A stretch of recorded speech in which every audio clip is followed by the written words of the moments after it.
Thank you, Mr. Chairman. The Biden foreign policy, unfortunately, has made America less safe in every region of the world.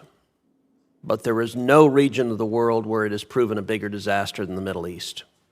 In every country in the Middle East, America's position is worse today than it was 2 years ago. Ms. Leaf, I want to focus in particular on Israel and the PLO.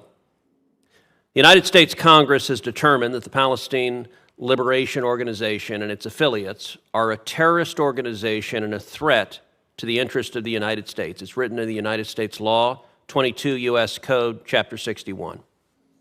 Do you agree with that assessment? I agree with the assessment, yes, but I'm sorry.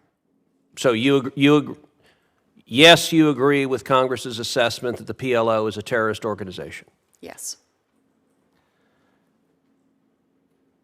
Congress, in light of that determination, has imposed multiple sanctions on the PLO. One set of sanctions prohibits the president from granting visas to PLO leaders to enter the United States. Another prohibits Americans from doing business with them. In October, the administration waived some of those sanctions and went to the Treasury Department to circumvent others. You did that specifically to bring the Secretary General of the PLO to Washington.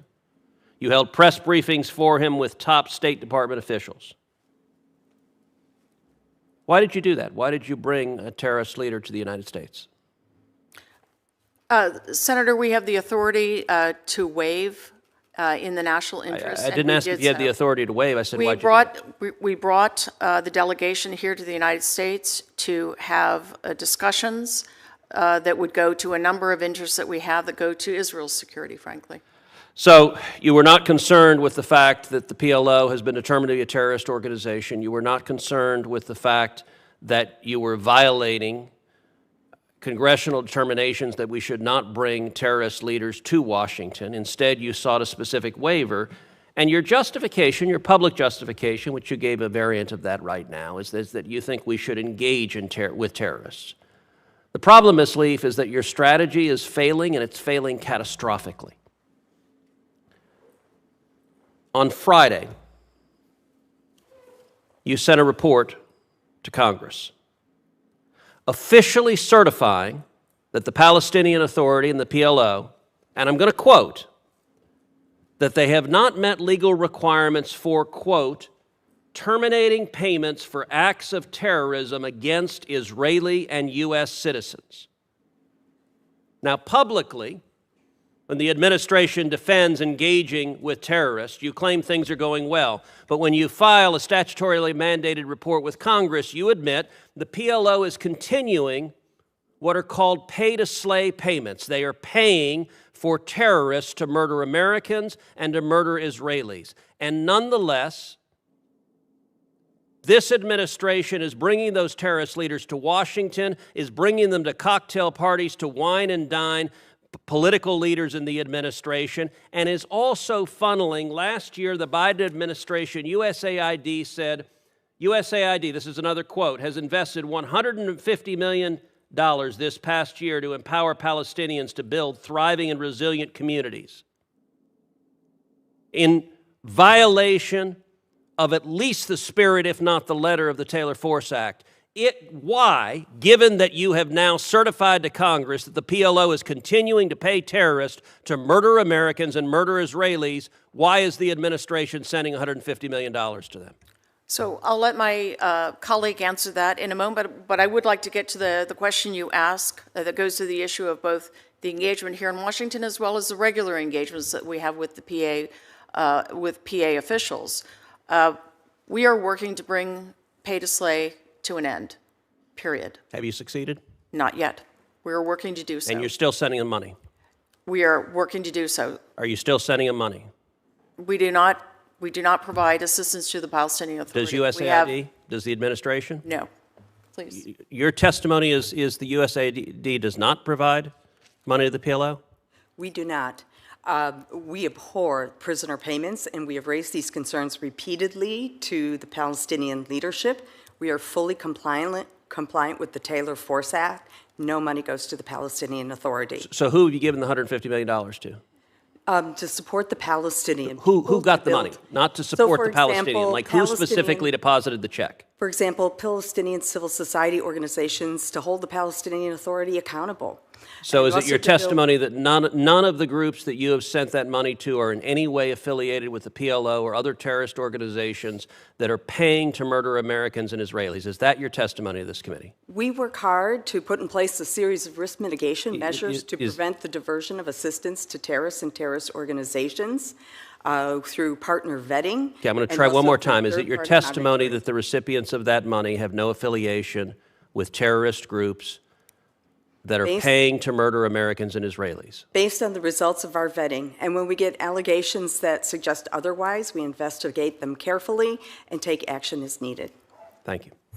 Thank you, Mr. Chair.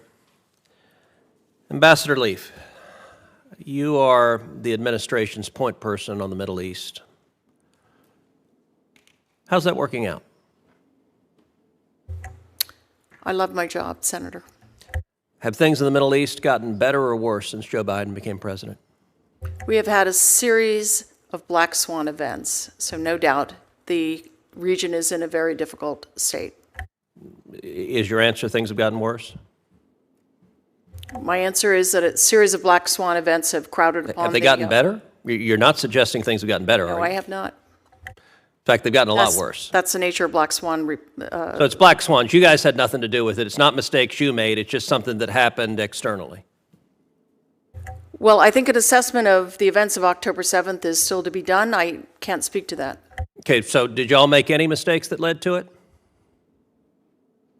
I'm not sure. All right, here's one. How about giving hundreds of millions of dollars to the Gaza Strip, much of which ended up in the hands of Hamas? Was that a mistake now that we saw what happened on October 7th? I'm going to defer to my colleague from USAID. I'm not aware of hundreds of millions of dollars going to Hamas from U.S. coffers. All right, how about $100 billion to Iran? Was that a mistake? I'm not sure what you're referring to, Senator. Well, you tell me, how much money has this administration flowed to Iran? We have not flowed money to Iran. Really? We have money in accounts that are restricted for humanitarian use only. And money's not fungible? This regime will always spend money on these kinds of activities, the proxy activities. When Joe Biden became president, how much was Iran selling in oil a day? I don't have that figure for you, Senator. Of course you don't. The answer is about 300,000 barrels a day. How much is Iran selling in oil a day now? Somewhere short of 2 million. So it went from 300,000 barrels a day to 2 million barrels a day. That's about $80 billion that the Ayatollah has made because your administration refuses to enforce oil sanctions. No, we do enforce oil sanctions. Well, you do Senator. so terribly because the number has increased almost tenfold. But because of the strictures that we put on, the sanctions that we put on, the targeting that we've done, 230 alone directed towards those who traffic in Iranian oil, that has imposed a heavy cost on Iran, and we estimate that it is not... Wait. You're saying it's a heavy cost. They went from 300,000 barrels a day to 2 million barrels a day. Where's the heavy cost? That's an extra 1.7 million barrels a day. That's $80 billion. True or false, 90% of Hamas's funding comes from Iran? No, not 90%. It is a large... It's a Okay, how much is substantial it amount. then? I don't know at this Of this course, exact... you're in charge of the damn region, and you don't. What do you mean you don't know? At this exact moment, I can't tell you. All right, how because much of the Hezbollah's strictures- funding comes from Iran? Huge amount. It's about 90%. Both of those are about 90%. Do you think it made the world safer or less safe to take a theocratic lunatic like the Ayatollah who chants death to America and death to Israel and to flow $100 billion? Did that make us more safe or less safe? The U.S. is not flowing money to Iran, Senator. What about the $6 billion in hostage payments? Not a penny is moved. And money's not fungible? They Not a can't put penny that is up for moved. credit facilities? Not a penny is moved. You're where you're under oath. I am. And could they put that money up for credit facilities to use money to fund their terror activity? I'm not sure who would be in the position of lending the money at this point, Senator. We do have plenty of sanctions.